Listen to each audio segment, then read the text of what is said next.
vou chamar a sua atenção para ler comigo alguns versículos que diz em Jeremias 5. Eu vou sortear alguns versículos aqui, mas você pode estar lendo o capítulo inteiro, o capítulo 5 inteiro de Jeremias, que você vai entender que Jeremias está falando de um certo povo, que esse povo haveria de vir. Esse povo que eram os enganadores haveria de vir. E eles já estão aqui hoje, já estavam ano passado, e agora estão se formando ainda mais deles. Jeremias 5, capítulo 5, versículo 7 diz assim, ó: porque perdoar-te, teus filhos abandonaram-me. Veja bem que o Criador está falando pelo profeta ali, mas que os filhos daqueles homens, e Jeremias está passando ali, irmãos, não é para nós não. Jeremias está passando para os israelitas, né? Aqui nesse capítulo você vai ver várias vezes falando da casa de Judá, de Jerusalém, de Israel. Jeremias está falando para esse povo, mas nota que ele fala também dos filhos daqueles homens, ou seja, vai cair para frente, para o futuro. Essas coisas que Jeremias falou, muitas coisas que os profetas falou, Daniel, Isaías, Joel, muitas coisas que os profetas disseram na antiga aliança, estão ainda para hoje, estão ainda para acontecer, se você quer saber. Não todas, mas muitas. Então diz aqui, ó, porque, no capítulo 5 de Jeremias, versículo 7, por que perdoar-te? Teus filhos abandonaram-me, juram por deuses que não o são. Cumulei-os de dons, e eles cometem o adultério, acercando-se das casas de devassidão. Versículo 9, esse é o versículo 7. Como eu disse, eu vou pulando aqui para a gente não entender um pouco só da leitura onde eu quero chegar. Mas você pode estar lendo aí o capítulo correto. E não vou aqui bolar alguma coisa para te enganar não, viu, meu irmão? Simplesmente estou lendo. Pode acompanhar aí você. O versículo 9 diz: e não os punirei por esses crimes?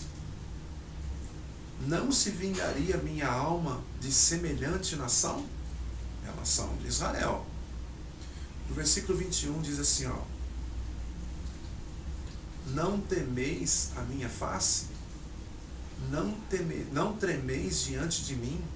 Eu que fixei a areia como limite ao mar, barreira eterna que não será ultrapassada, por mais que se lhe agitem as ondas, são imponentes, murmuram, mas não vão além.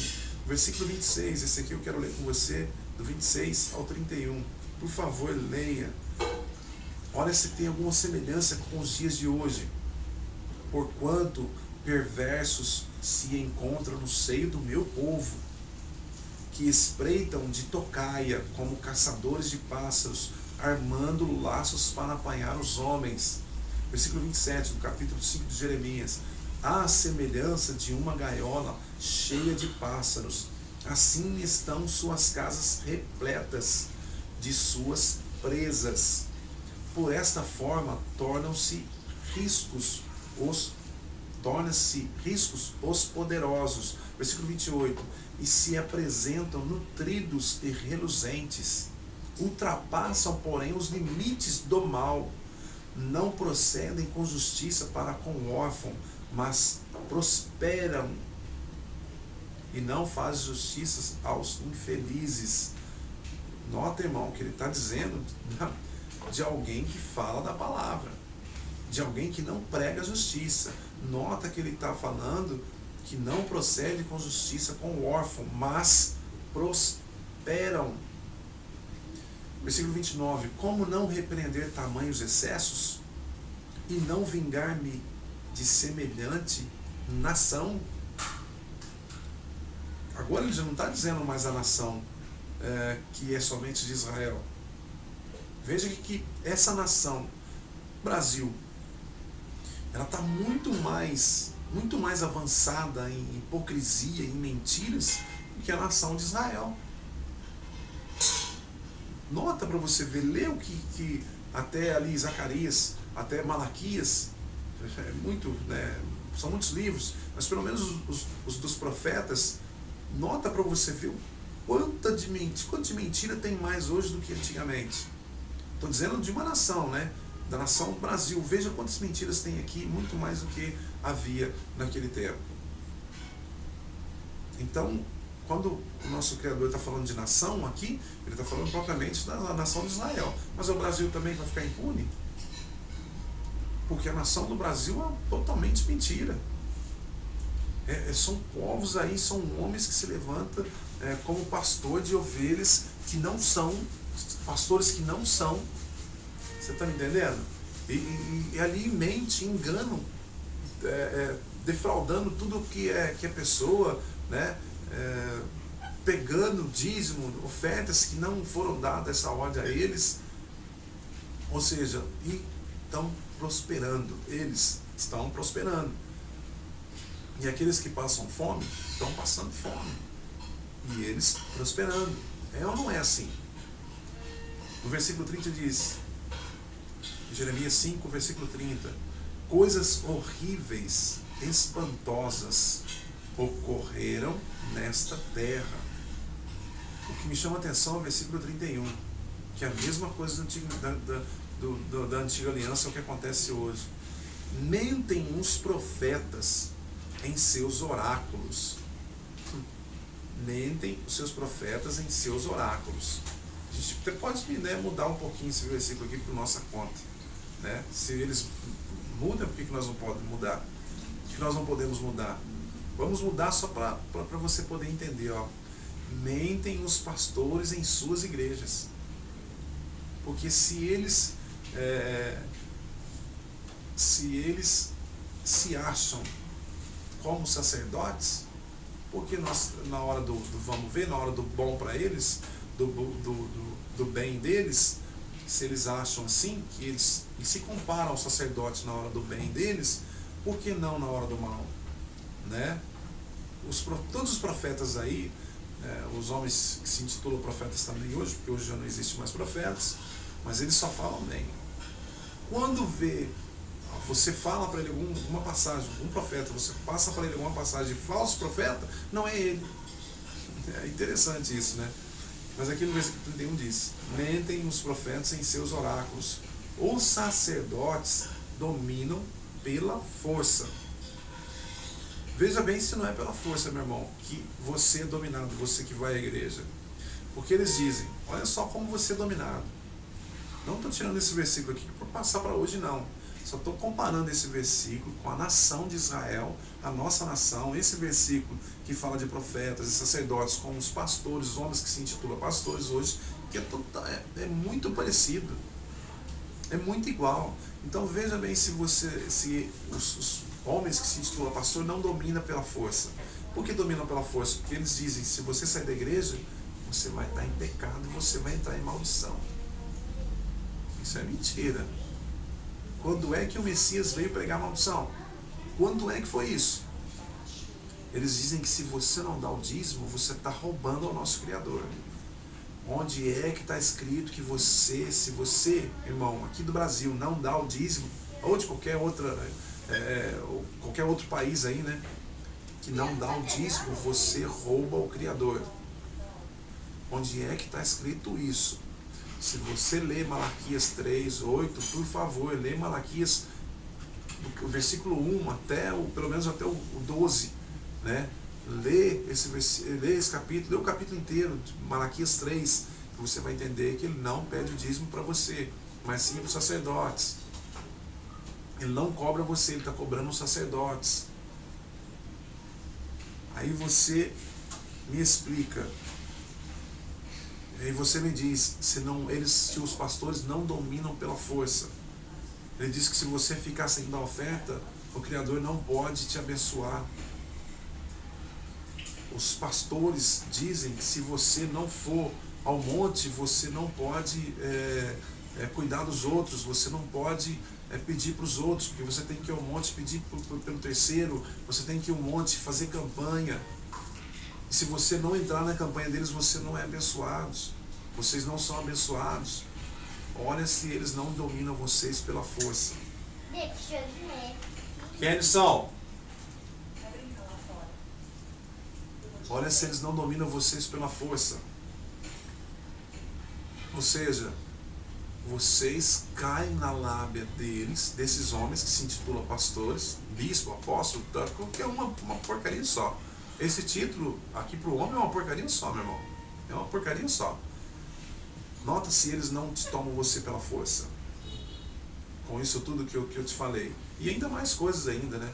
O homem que quer ser, que quer se intitular pastor também, ele tem que passar por obreiro, ele tem que passar, e isso fazendo jejum, com ordem do pastor para ele jejuar, né?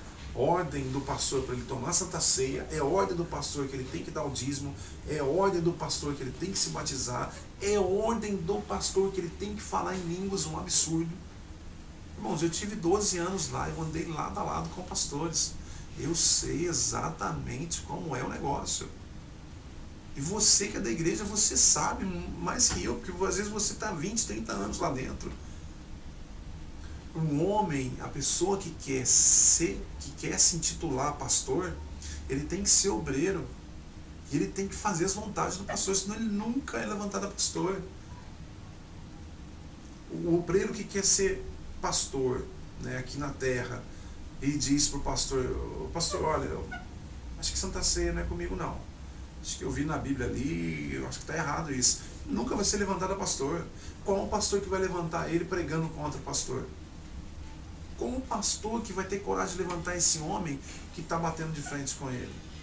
Nunca, meu irmão. Então esses homens que é obreiro, que tentam ser pastor, eles são comandados. Eles são dominados pelos pastores. E assim vem a igreja toda, né? Mas aí, concluindo aqui o versículo diz, mentem os profetas, versículo 31, Jeremias 5, mentem os profetas em seus oráculos, os sacerdotes dominam pela força, e meu povo mostra-se satisfeito. Em algumas versões está assim, ó, e o meu povo ainda assim o aplaudem, né? Que é as palmas. Você pode ver que os pastores pregam, falam, dizem que pregam, dizem que ensinam em cima do altar lá, que é o palanque, na casa de show, que é a igreja, e falam, e falam, e falam, e no final o que acontece? O povo bate palma a eles. É o que está escrito aqui, ó. Meu povo mostra, ainda depois disso tudo, e meu povo mostra-se satisfeito. Veja bem que ele começa o versículo dizendo que os falsos profetas profetizam em meu nome. Os falsos profetas profetizam em meu nome. E ali no versículo 31 ele diz, mentem os profetas, falam falsamente os profetas, mentem. Em seus oráculos, os sacerdotes dominam pela força, pela própria força dele, mentindo para o povo. E meu povo mostra-se satisfeito. O povo gosta. Foi o que eu disse no começo do vídeo. O povo está gostando, meu irmão, de ver mentiras. O povo só quer emoção. E no dia do juízo, e no dia que o Messias voltar, vai haver emoção, meu irmão. Aí você vai falar, não, mas foi o meu pastor que falou, então, o Messias, vê lá o que você faz com ele, né? Porque eu fui por ele. Eu acreditei no meu pastor. Vai mostrar para você várias passagens que ele deixou. Olha aqui, meu irmão, eu não disse que eu sou o único pastor. E só haverá um pastor, João 10, só haverá um pastor e um só rebanho. Eu deixei isso escrito. Você ouviu, você leu. Por que você foi na emoção do seu pastor, do homem que se intitula pastor? Porque pastor ele nunca é, ele nunca foi. Ele vai dizer isso para você, eu tenho certeza. Porque você está contra a palavra, junto com o seu pastor, você que é ovelha do homem pastor. Você está junto, você vai ficar junto com ele. E aí terminando o versículo diz, que farei vós quando chegar o fim? Por isso que eu digo para você, irmão, que muitas coisas que os profetas disseram é para nós e para toda a terra. Não, tem muitas coisas que é só para Israel, mas mas algumas coisinhas é para a terra, algumas coisinhas assim, né? É para a terra toda, é para todas as nações. Você está entendendo? É para todos os países. Como diz aqui, ó, meu povo mostre satisfeito. Que farei vós quando chegar o fim? Fim do quê? Qual qual o fim que chegará? Certamente é o fim onde o Messias vai reinar, vai voltar, aliás, né? Reinando ele já está. Certamente será o fim quando ele voltar. Será o fim de tudo. Por isso eu digo para você, versículo 31, mentem os profetas em seus oráculos. Troca, meu irmão, coloca o seu pastor. Mentem os pastores nas suas igrejas. E eles dominam pela sua força. E o meu povo mostra-se satisfeito. Que farei vós quando chegar o fim? É só você trocar, não tem mais profetas, não tem mais sacerdotes. Mas o que fará esse povo quando chegar no fim? Saímos ali do vídeo, né? Vamos voltar lá de novo. Está terminando o vídeo aqui, vamos ver o que mais o Marcos Feliciano vai nos trazer, né? No término do vídeo. Aí não deu uma espadada na orelha de soldado lá? Por que nem Pedro encarou Saulo? Onde estava João? Onde estava Bartolomeu, André? Onde estavam os outros que andavam na igreja? Os homens que irmão, será que os apóstolos naquela época não encarou o apóstolo Paulo? Porque que eles estavam em Jerusalém. A Bíblia diz que eles não saíram de Jerusalém, os apóstolos. Que eles continuaram em Jerusalém. Por que o apóstolo Paulo, no caso Saulo, não foi até lá? Por que será? E por que será que os apóstolos, como ele disse, por que será que os apóstolos não encarou eles com espada e tudo mais? Será que é porque os apóstolos tinham já se convertido, meu irmão? Eu tenho minha teoria, essa é a minha teoria. Eu acho que eles não encararam Saulo com espada, com brigas, essas coisas todas, porque eles já tinham se convertido. A minha teoria é essa, agora eu não sei, né, meu irmão? Né? A sua teoria qual é? Mas a minha é essa. Para mim eles tinham convertido, por isso que eles nunca mais usaram espada. Cruzaram o caminho daquele baixinho. Como ninguém tinha coragem, Jesus levantou do trono de espada, só me dá licença, porque eu deixei a minha palavra ele embaixo. Disse, o Messias lá de cima, ele pediu licença ao Pai, Pai, diz ele, né? Pai, o Senhor me dá licença que eu tenho que ir lá resolver essa situação lá embaixo. Né? Ele está dizendo, eu deixei a minha palavra lá embaixo pendurada. Eu disse, aquela igreja é minha. E se não tem homem lá embaixo para defender ela, eu mesmo deixo que defendo. Porque ninguém toca naquilo que é meu. Porque essa é a minha igreja e as portas do inferno não prevalecerão contra ela. Olha só, meu irmão, olha só. Vou voltar aqui um pouquinho para você ver, entender o que ele está falando. Veja bem que ele automaticamente ele pega um versículo disperso ali pela Bíblia, né, na Bíblia. Ele pega aquele versículo, e automaticamente ele falando daquele versículo, ele já joga para o dia de hoje. Mas eu quero que você entenda, meu irmão, que eu não critico esse pastor, eu critico a atitude dele. Ele é um homem. É mentiroso? É mentiroso. Porque se ele sabe que está mentindo, ele é mentiroso, né? Mas eu quero que você entenda o seguinte: quando ele conta uma mentirinha, essa mentirinha se espalha para chegar onde ele quer chegar. Mas no final essa mentira vai estar grande demais. E você com essa mentira foi enganado desde o começo. Olha só o que ele diz. Aquela igreja é minha. E se não tem homem lá embaixo para defender ela, eu mesmo deixo que defendo. Porque ninguém toca naquilo que é meu. Porque essa é a minha igreja e as portas do inferno não prevalecerão contra ela. Olha só, aquela igreja é minha. Diz ele que o Messias disse isso. Que você é de Jesus que tem promessas. E tem um monte de gente entrando no meio do caminho, tentando tirar os seus sonhos e roubar as suas promessas. Aí vem, né, meu irmão, aí vem aquela explosão, né, aquela encenação, aquele negócio de ator mesmo, né, para que o povo que está ali fique satisfeito com o que está ouvindo, ou propriamente com o que está vendo, né, porque ouvindo sinceramente, meu irmão, olha, isso é uma bagunça, isso é uma baderna que esse homem está falando, isso não tem lógica. Mas para aquela emoção que ele está transmitindo ali para a igreja fica satisfeita, totalmente emocionada, né? Espiritualmente em festas, pentecostal, né? espiritualmente festeira, né?